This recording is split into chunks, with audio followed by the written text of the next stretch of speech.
is impossible not to think about the diversity of the country. It doesn't matter how many of people we sent away. The country has changed, and it will continue to change. To continue to enrich this diversity is going to continue to enrich our communities and our lives. So here are the guiding questions for our conversation, this presentation, or my presentation to you today. The first one is, why should children's languages, cultures, and diverse abilities be considered when seeking to improve quality in early kindergarten education and overall children's well-being? And the second one is, how do early educators, administrators, and policymakers, what they can do to reach this goal? So reflect on we need to think about this and what we can do about it. So I wanted to share some facts about the linguistic diversity of the United States first, because for probably most of you in this audience, since you are in the bilingual education program, you already know about this. But for everyone else who will be able to, or would like to to watch this video later, there are some facts that I think we have to remember again. Right now, first of all, the number of people in the US who speak languages other than English have tripled. This is impressive, since 1980.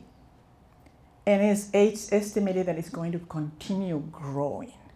About 80% of all the people that speak, 80% or a little less perhaps, that speak languages other than English are immigrants. About, a large number of them, but there are all others as well. Let me just talk about, because I'm going through, we talked about that there is about 350 languages spoken in the United States, which is true. But then I want you to look at the information about, out of these approximately 70 million people that currently in the US speak languages other than English, or in addition to English, 42 million are Spanish speakers. So this is, I think this is also something that we have to remember. And sometimes I hear, especially teachers saying, well, I have so many languages represented, I cannot learn in my classroom. I cannot learn all of these languages, or, this is too much. Well, we have the children in our classroom, we have to do something about it, and they have to support them. We cannot forget, however, that there's diversity, that Native Nations languages have been present in this land before colonization, European colonization. And they have been subject to, of course, a number of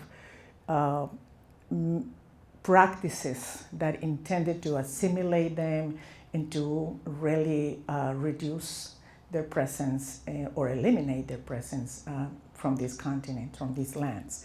So, however, they are resilient. They are still, even though there were approximately 300, there are still about 167 languages that are currently native indigenous languages in the U.S. that are currently spoken.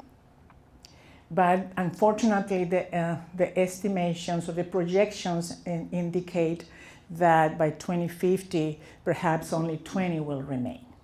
What this indicates, there are efforts around the country to revitalize indigenous languages. There are programs that we know about, but there is a lot more that needs to be done in order to preserve those languages. In African American English, that's another group that, African American English has been, has the linguistically rules. They're linguistic and culturally very rich, and represents a large percentage also of the U.S. population. And we tend to not forget about their presence and the importance of the African American language represent in the community. So I wanted to remind us of that. Interestingly, of course, the census is not asking about African American English. When the data that we have is from the estimates here come from a study at Stanford University. And also remember the regional varieties of English. And there are some of them that have stigma attached to them as well, and they are not valued. So we need to think about that. I remember long ago a teacher, when I was living in North Carolina, teacher from the Appalachian, we were talking about the same issues of supporting multilingual children, etc., and the discrimination sometimes and minoritization of our languages. And she shared her testimony about being someone from the Appalachian area, speaking the Appalachian dialect of English and being discriminated in higher education, not only in school, but that continued into higher education, with professors thinking that she was not smart enough because she was not speaking proper English, right? Okay, so what is all of this about? That we live with this. Linguistic diversity is part of our community. Our societal tissue is made of this diversity, and that's not going anywhere. So we have a lot of work to do, right? Continue doing.